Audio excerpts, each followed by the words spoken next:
विमल पोलो जुबा केसरी, हर पल मनाओ केसरी त्योहार। और बात इस बात पर करने वाली हूं कि ये जो हिंदू मुसलमान है, ये इस वक्त इन दिनों राजनीति की फसल की सबसे मुफीद दवाई है, बन गई है दरअसल, कि 80 को 20 से लड़ाओ, हिंदू मुसलमान करो और राजनीति चमकाओ। वो जो मोहन भागवत कहते हुए दिखे थे कि नेताओं को लगता है कि ऐसे मुद्दे उठाकर वो नेता बन जाएंगे, बड़े नेता बन जाएंगे। ये मोहन भागवत का ऑफिशियली स्टेटेड स्टेटमेंट है, लेकिन संविधान इसकी इजाजत नहीं देता। कानूनन अपराध है। बीएनएस में, भारतीय न्याय संहिता में बाकायदा धाराएं हैं इसको लेकर। उसके बावजूद नेता ये जहर की खेती करने से बाज आते हुए नहीं दिख रहे हैं। बयान सुनाती हूं आपको कमाल लगेगा कि हमारे देश के नेता बाकायदा जो विधान परिषदों में, विधानसभाओं में बैठते हैं, वो क्या इस तरह की बयानबाजी कर सकते हैं क्या? असदुद्दीन ओवैसी के बड़े भाई ने कई बरस पहले एक बयान दिया था कि 5 मिनट के लिए फोर्स हटा ली जाए तो हम बता देंगे कि हम में कितनी ताकत है। मुद्दतों उस बात पर डिबेट हुई। अब दरअसल कर्नाटक में बीजेपी के एमएलसी हैं सीटी रवि, और वो कहते क्या दिखाई दिए कि ताकत दिखाने की कोशिश मत करना, नहीं तो हम दिखा देंगे कि हिंदुओं में कितनी ताकत है। हमें पता है कि ताकत कैसे दिखानी है, अगर जरूरत पड़ी तो हम सिर भी काट सकते हैं। जांग पर हाथ मत मारना हमारे सामने, हम तुम्हारी जांघें तोड़ देंगे, हम तुम्हारे कंधे तोड़ देंगे। हम यही पैदा हुए, तुम कहीं और से पैदा होकर यहां आए हो। ये सब दरअसल कहते दिखे एमएलसी हैं बीजेपी के सीटी रवि। अब दरअसल कर्नाटक में बीजेपी की सरकार है नहीं, कांग्रेस की सरकार है, तो मुकदमा दर्ज हो गया, एफआईआर दर्ज हुई बीएनएस की धारा 196(1)(a) के तहत। सामाजिक सद्भाव बिगाड़ने की कोशिश, जहर बोने की कोशिश, दूरियां पैदा करने की कोशिश। अब एफआईआर होने के बावजूद सीटी रवि कहते हुए दिखाई दिए कि हम डरने वाले नहीं है, ये तो मैं 14 बरस की उम्र से झेल रहा हूं। और एक और बात, वो दरअसल रैली में अपनी कहते हुए नजर आए थे कि अभी तो ये 5% है, तब असली रूप दिखा रहे हैं। 50% हो जाएंगे तब क्या हम जिंदा रह पाएंगे। और संविधान कहता है कि इस देश में एवरीवन हैज इक्वल राइट। कोई कास्ट, कोई क्रीड, कोई रिलीजन, कोई लैंग्वेज हमें बांटती नहीं है। और नेता ये खुलेआम रैलियों में इस तरह की बयानबाजियां करते हुए दिख रहे हैं। और दरअसल गिरफ्तारी अभी तक नहीं हो पाई सीटी रवि की।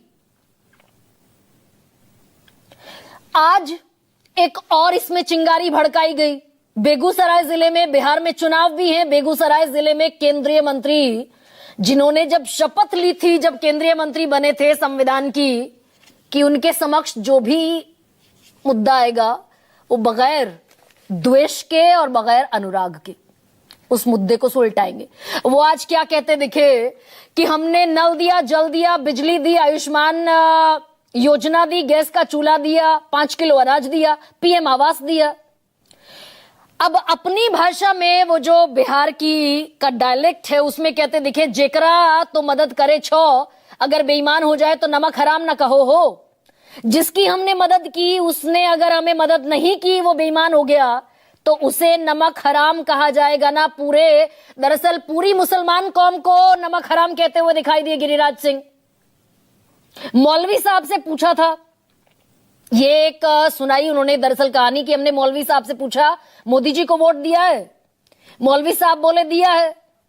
गिरिराज सिंह ने कहा, खुदा की कसम खाकर कहो कि दिया है क्या? मौलवी साहब बोले नहीं दिया।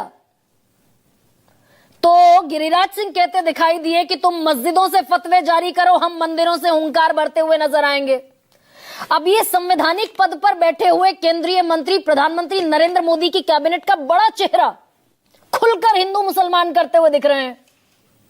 कुछ दिन पहले तो बिहार में, जहां नीतीश कुमार सेक्युलर छवि के लिए जाने जाते हैं, धर्मनिरपेक्ष छवि के लिए जाने जाते हैं, उसी बिहार में हिंदू स्वाभिमान यात्रा निकालते हुए दिखाई दिए थे।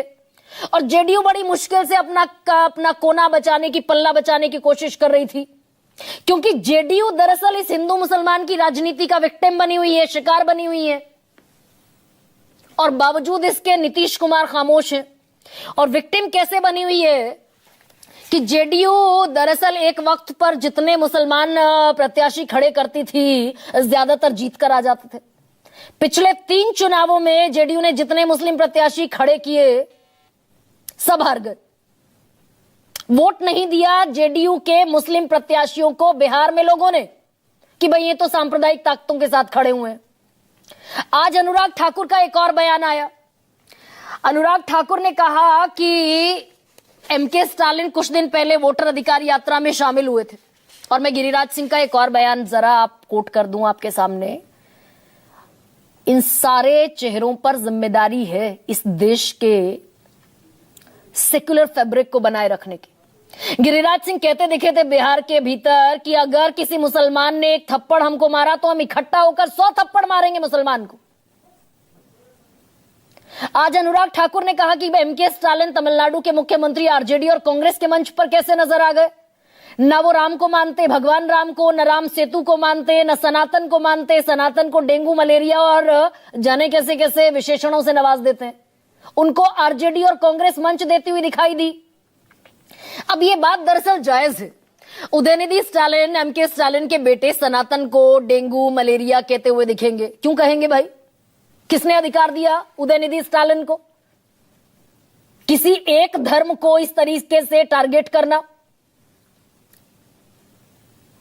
ही is no one to attack on any religion of India. लेकिन इसका दूसरा पहलू यह है कि इसी डीएमके के साथ अटल बिहारी वाजपेयी ने यानी बीजेपी ने 4 साल सरकार चलाई 1999 से 2003 तक और 5-5 मंत्री बनाए अपनी कैबिनेट में। 4 साल तक वो दरअसल डीएमके बीजेपी के साथ सरकार में रही। तब भी उनकी यही फिलॉसफी, यही आइडियोलॉजी थी। तब उनमें आपको सनातन का विरोधी दिखाई नहीं दिया। और क्या ये बीजेपी की दरअसल हिंदू मुस्लिम पॉलिटिक्स जो है इसकी विक्टिम फिर से बनती हुई दिखाई देगी जनता दल यूनाइटेड? अभी थोड़े दिन पहले नीतीश कुमार ने टोपी पहनने से मना कर दिया मदरसा बोर्ड के कार्यक्रम में। और वो तस्वीर अगर दिखा सके तो दिखाइए जरा। इस तस्वीर ने सोशल मीडिया पर जबरदस्त सुर्खियां इसलिए बटोरी क्योंकि नीतीश कुमार इससे पहले कई इफ्तार पार्टियों में खुलकर टोपी पहनते हुए दिखाई दिए। और एक वक्त पर अब से 12-13 साल पहले प्रधानमंत्री नरेंद्र मोदी ने जब टोपी नहीं पहनी किसी मौलाना की दी हुई तो नीतीश कुमार दम ठोक कर कहते हुए दिखे थे कि अगर भारत में राजनीति करनी है तो टोपी भी लगाएंगे और तिलक भी लगाएंगे। टोपी भी पहननी पड़ेगी और तिलक भी लगाना पड़ेगा। अब ऐसे में 18% मुसलमान हैं बिहार में। अगर ये ध्रुवीकरण होता है, पोलराइजेशन होता है तो हरियाणा की सूरत, योगी आदित्यनाथ पहुंचे थे, बटेंगे तो कटेंगे। कोई किसी जाति पाति में नहीं बटना है, पूरा शुद्ध हिंदुत्व का झंडा बुलंद करना है। महाराष्ट्र में राहुल गांधी कहते हुए दिखाई दिए कि हमारी धज्जियां उड़ गई विधानसभा चुनाव में। हालांकि वो वोट चोरी का जिक्र करते हैं, लेकिन योगी आदित्यनाथ महाराष्ट्र भी पहुंचे थे बटेंगे तो कटेंगे का नारा लेकर। और वो लोकसभा चुनाव जिसमें महाविकास अघाड़ी अपर एज पर बल्ले बल्ले करती हुई नजर आई थी, वो विधानसभा चुनाव में जमींदोज हो गई। तो क्या बिहार में ये पोलराइजेशन, दरअसल ये बयान आने इसीलिए शुरू हुए हैं क्या? क्योंकि ये tried and tested formula BJP के लिए है। जेडीयू, मैंने कहा कि उसका नुकसान होता दिखेगा, लेकिन इधर जो दूसरा पक्ष है महागठबंधन, वो भी कोई बहुत पाक साफ और एकदम बिल्कुल विशुद्ध pure politics, pure gentle politics करने वाला नहीं। प्रशांत किशोर पहुंच गए किशनगंज, जहां मुस्लिम वोटर्स की तादाद है तकरीबन 65% से भी ज्यादा। और वहां कहते दिखाई दिए कि ये तेजस्वी यादव डराते हैं आपको मुसलमानों के, बीजेपी का नाम लेकर आपको डराते हैं।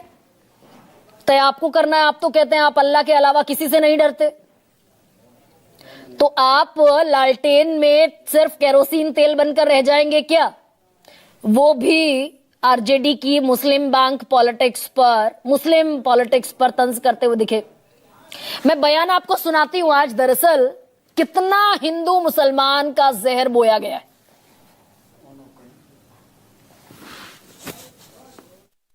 हमने कहा मौलवी साहब नरेंद्र मोदी ने गाली दिया था तो नहीं, हमने गाली दिया था तो नहीं। अच्छा तो बताओ दीदी, जकरा तो मदद करे छो और वो अगर बेईमान हो जाए तो ओकरा नमक हरामे न कहबो। हाँ, ओकरा नमक हरामे न कहबो। कि जो व्यक्ति राम को नहीं मानता, भगवान राम को नहीं मानता, राम सेतु को नहीं मानता, राम मंदिर बनने पर उसका विरोध करते हैं, मंदिरों में उसको जुड़ने के लिए मना किया जाता है। तमिलनाडु के मंदिरों में जिस तरह के वो काम करते हैं और जिस तरह से उनके बेटे ने सनातन धर्म को लेकर हल्की टिप्पणी की, अपमान किया था, तो कांग्रेस और राजद के मंच पर ऐसे नेताओं को क्यों स्थान दिया गया, बिहार की जनता ये भी पूछे।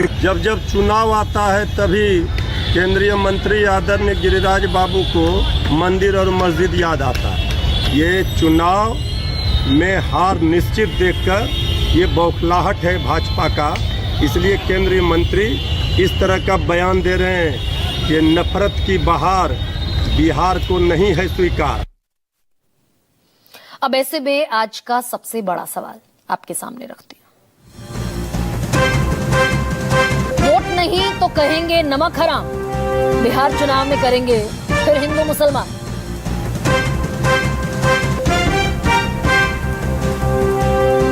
और दूसरा सबसे बड़ा सवाल ये, नफरत से चलाएंगे सियासी दुकान और ताक पर रखेंगे संविधान।